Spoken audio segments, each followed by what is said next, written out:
Salutations, chers amis. Je présente à votre attention les dysfonctionnements et pannes les plus courants qui surviennent sur l'Opel Zafira B. La suspension du Zafira B est également simple et ne présente pas de surprise sérieuse. Les jambes de force McPherson à l'avant, même avec une pleine charge régulière et sur les meilleures routes, peuvent supporter sans problème leurs 150 à 160 000 km. L'amortisseur et le support sont fiables. Le levier et la bille servent parfois encore plus longtemps, à moins que les jambes de force stabilisatrices ne soient des consommables avec une durée de vie de 30 000. Les ressorts s'affaissent avec des courses supérieures à 200 ou avec des surcharges régulières. La suspension arrière est dotée de blocs silencieux à poutres étonnamment faibles. Il fonctionne bien sur une voiture vide, mais si vous l'utilisez aux fins prévues, il y a une chance de les tuer après seulement 50 000 km. La réponse réside dans le fait que la charge pour 5 adultes avec bagages et 2 enfants est presque 100 kg supérieure à la taille du passeport. Un signe indirect de surcharge régulière est la durée de vie des amortisseurs et l'état du caoutchouc de son support inférieur. Mais un effet similaire peut être obtenu en se déplaçant à grande vitesse sur des chemins de terre. La direction du Zafira B est à direction assistée électrique, c'est-à-dire avec une crémaillère hydraulique conventionnelle et une pompe à entraînement électrique. Il n'y a pas de problème particulier avec le rack, il dure assez longtemps si vous prenez soin des joints.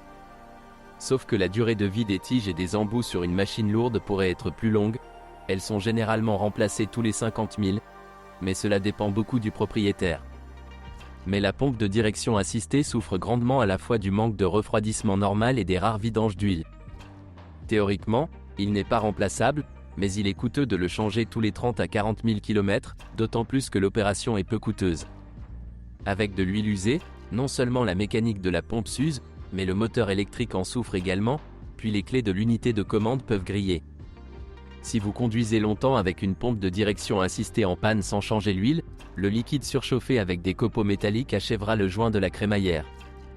Pour comprendre l'ampleur des coûts liés à de tels problèmes, une nouvelle pompe coûtera entre 800 et 900 €.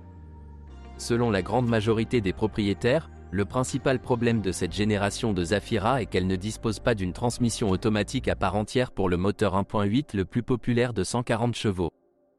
De plus, la coplateforme Astra H propose une telle combinaison, mais on ne sait pas pourquoi les propriétaires de mini-fourgonnettes en ont été privés. Ce qui est agréable, c'est que le joint homocinétique a une bonne ressource et qu'il n'y a aucun problème avec les pièces de rechange, les arbres et les cannelures. Comme les autres voitures Opel de cette période, la Zafira n'a pas eu beaucoup de chance avec les transmissions manuelles. Le problème principal s'appelle F17 et se produit sur toutes les voitures équipées de moteurs 1.6 et 1.8. Avec des moteurs plus puissants, tout ne se passe pas non plus en douceur. Les moteurs essence 2.0 et diesel suralimentés s'appuient également sur le M32, qui n'a pas beaucoup de succès, et seules de rares voitures à 2.2 et transmission manuelle disposent de la boîte de vitesse F23, qui était assez solide pour l'époque. Cette boîte est réalisée sur la base de la carrosserie de la boîte F13, qui a été conçue pour les moteurs très faibles et qui, franchement, n'a pas supprimé le couple maximum des moteurs. Un boîtier faible, les petits diamètres de l'arbre secondaire et le roulement avant de l'arbre secondaire ne sont pas de la meilleure qualité, ce qui fait qu'avec le temps ce même roulement meurt. Dans le même temps, cela endommage généralement à la fois l'arbre et le carter de la boîte de vitesse, et les produits d'usure achèvent le différentiel déjà faible. Mais ce dernier peut sortir se promener, sans attendre un problème avec l'arbre secondaire, surtout pour ceux qui aiment glisser dans la neige et la boue, il n'y a pas de rainure pour la lubrification sur l'arbre satellite, et il se coince facilement sous des charges prolongées. Tout est compliqué par le fait que le roulement d'origine a une dimension très non standard de 47 par 27 x 19,5, et que les analogues fiables les plus proches, plus ou moins courants, ont une dimension de 47 par 20 par 18, ce qui nécessite de réaffûter l'arbre à un diamètre encore plus petit. Cependant, dans la pratique, il s'agit d'une meilleure option que d'installer un nouvel arbre au lieu d'un roulement d'origine usé. La dimension elle-même de l'original dicte de mauvaises caractéristiques de charge et une défaillance précoce. Avec la réparation de cette box, la situation s'est stabilisée il y a environ 10 ans, mais en trouver une d'occasion en bon état est devenu difficile. Les artisans ont ajusté le réaffûtage des arbres à un diamètre plus petit ou la pose d'une bague de réparation. Les réparations impliquant le remplacement de l'arbre secondaire sont également courantes, mais le prix de l'arbre seul commence à 300 €, ce qui n'est pas très abordable et pas particulièrement fiable. À tous les problèmes de conception s'ajoute également la qualité du travail des artisans du garage, l'usure possible du siège dans le boîtier et le désalignement des arbres dû à un tirage imprécis du boîtier. Lorsque vous achetez des voitures équipées d'une transmission manuelle ou d'un robot, vous devez écouter attentivement la boîte sur l'ascenseur, en la faisant d'abord tourner avec le moteur, puis en l'éteignant. Même au stade initial des problèmes dans ce cas, le bruit d'un roulement en train de mourir est clairement audible, bien meilleur que lors d'un essai routier. Eh bien, en fonctionnement, vous ne devez pas surcharger la boîte de vitesse lors de démarrage et de remorquage brusque, et encore une fois, changez l'huile plus souvent. La boîte de vitesse M32 fabriquée par Getrag, que l'on trouve non seulement sur Opel, mais aussi sur Fiat et Alfa Romeo, est. Ce n'est pas non plus un exemple de fiabilité, et les raisons pour lesquelles les problèmes sont similaires, un mauvais roulement et sa lubrification. La boîte a été modernisée au cours de toutes les années de production du Zafira B, et il existe de nombreuses options de conception. Seul le dernier ne pose aucun problème, où des saillies de canaux de lubrification sont visibles sur le capot arrière de la boîte. Avec un tel couvercle, il y a un roulement d'arbre secondaire de 62 mm et un arbre secondaire épais. Jusqu'en 2009, ils installaient un boîtier avec un arbre fin et un roulement de 55 mm, et ces boîtiers duraient encore moins que le F17, malgré le fait que les pièces de rechange pour le M32 soient plus chères. Les options intermédiaires ne sont pas particulièrement intéressantes, mais elles existaient aussi. Seule la version avec un ensemble complet de mise à niveau est vraiment fiable.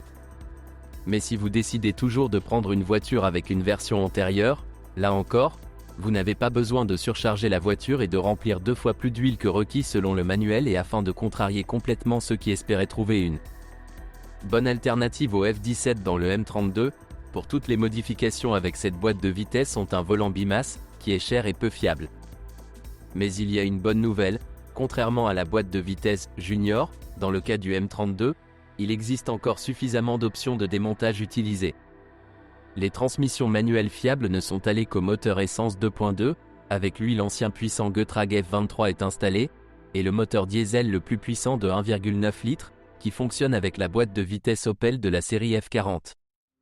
Pour être honnête, le F23 a également des problèmes de roulement, mais rarement. La plupart des plaintes sont liées au fonctionnement de la bascule et du mécanisme de sélection des vitesses. Le F40 a de très bons roulements, et seul le balancier et, tout comme sur le M32, le volant bimasse tombe en panne. Avec des moteurs 2.2, le Zafira était équipé d'un véritable Aisin AW50-40 NF hydromécanique, automatique. Il s'agit d'une boîte de vitesse à 4 vitesses de la vieille garde. Elle est à commande électronique, mais elle diffère essentiellement peu de son ancêtre à commande hydraulique de dépression, le soi-disant régulateur. Il n'y a pas de solénoïde linéaire ni de contrôle actif de la pression. Des algorithmes très conservateurs pour bloquer le moteur à turbine à gaz, une contamination de l'huile très lente et un système de refroidissement conservateur avec un échangeur de chaleur dans le radiateur principal. En conséquence, ce boîtier s'est avéré très durable. Si l'huile est changée régulièrement, au moins une fois tous les 60 à 80 000, il durera certainement plus longtemps que le moteur et la voiture elle-même. Il existe des unités assez vivantes avec un kilométrage supérieur à 400 000 km. Les principaux ennemis d'Aisin sont les fuites de l'échangeur de chaleur, lorsque de l'antigel pénètre dans l'ATF, et les surcharges avec surchauffe de l'huile. Dans ce cas, les embrayages des packs drive, reverse et direct en souffrent.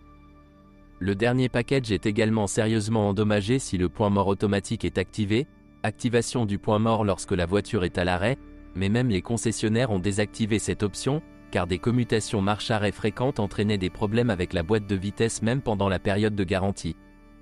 Une simple surcharge entraîne une usure de l'étrier arrière et des joints de l'embrayage drive, reverse, ce qui fait perdre la marche arrière à la boîte de vitesse.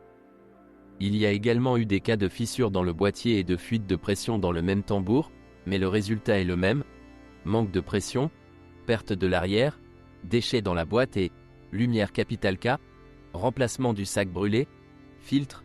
Il est interne et ne se change que lorsque la boîte est réduite de moitié, ainsi que les bacs de l'étrier ou l'étrier lui-même. La réparation est très bon marché, coûte 200 à 400 €, selon les normes des prix modernes pour la réparation d'une transmission automatique, cela représente quelques centimes, et après cela, la transmission continue de bien fonctionner. Avec un kilométrage inférieur à un demi-million, l'engrenage planétaire peut déjà faire du bruit, mais il peut le faire pendant longtemps.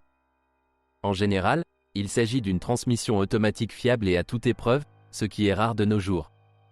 La seule chose qui n'est pas encourageante, c'est la consommation de carburant des voitures équipées de cette transmission automatique.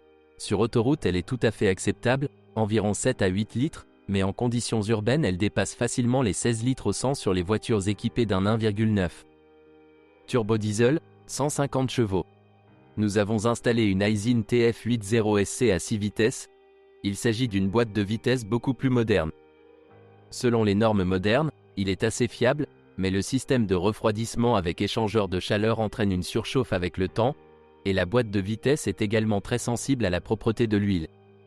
Son principal point faible est le corps de vanne.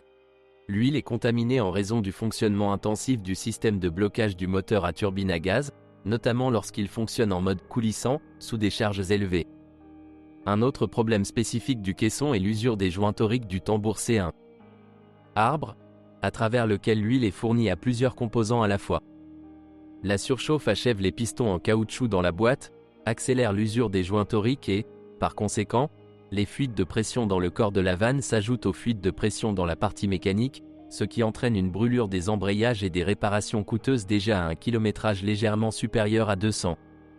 Et si l'huile n'est pas changée, alors et plus souvent, la reconstruction de la partie mécanique du TF80SC n'est pas très difficile, mais les pièces de rechange sont chères, et le plus triste est que le corps de vanne nécessite un contrôle très minutieux sur le banc, car il contient de nombreux solénoïdes linéaires et ils ne sont officiellement pas remplaçables. Il n'y a que quelques stands même à Moscou, et il n'y en a pratiquement aucun en dehors de la capitale, et en raison de la complexité de la conception et de la sensibilité des réglages de l'unité hydraulique, même cela ne garantit pas une protection contre un fonctionnement incorrect à l'avenir. Les nouveaux corps de vanne ne sont pas bon marché, mais pour l'instant ils peuvent encore être achetés.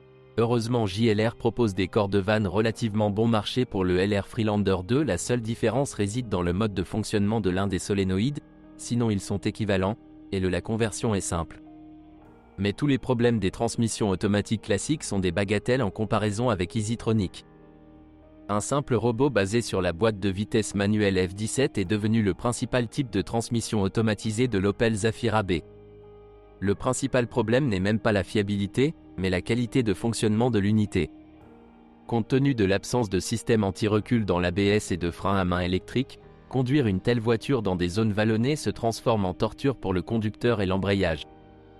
La qualité du passage des vitesses n'est satisfaisante qu'avec un style de conduite très calme, le serrage est fortement déconseillé, la voiture se confondra dans les vitesses et passera les vitesses à coup et au mauvais moment. Le mode manuel aide un peu, mais les changements de vitesse sont très longs. En général, conduire une voiture avec un robot est possible, mais pas très agréable, et il existe des situations où des défauts de conception peuvent conduire à un accident, par exemple, lors d'une montée dans un embouteillage dans une circulation dense, la voiture augmente lentement son rollback, puis s'arrête, surchauffe de l'embrayage. La fiabilité n'est pas non plus très bonne, en grande partie à cause de la fragilité du donneur. Cependant, les mécanismes d'embrayage et de changement de vitesse n'ont pas non plus une durée de vie très élevée. Le plus souvent, le moteur électrique d'entraînement de l'embrayage ou l'unité de commande tombe en panne. La disposition dense des unités sous le capot du Zafira entraîne des difficultés d'entretien et les températures y sont plus élevées que dans les voitures particulières conventionnelles. En conséquence, la durée de vie des éléments en plastique et en caoutchouc, toutes choses égales par ailleurs, est inférieure. Et les cerveaux des moteurs à essence souffrent également beaucoup. Sur le Zafira, ils tombent en panne beaucoup plus souvent que sur la Vectra et l'Astra. Et le câblage devient fragile après 8 ans de fonctionnement. Un autre problème courant concerne les huiles de marque de la famille DEX-OS2. Elles brûlent très mal, coke et sont sujettes au fléau du pétrole. Et avec un intervalle de remplacement tous les 15 000, ils tuent rapidement le moteur. La plupart des voitures sont équipées de moteurs de 1,6 et 1,8 litres de la gamme GM Family 1 de 3e génération. Ce sont des moteurs très conservateurs, dont la conception remonte à 1982.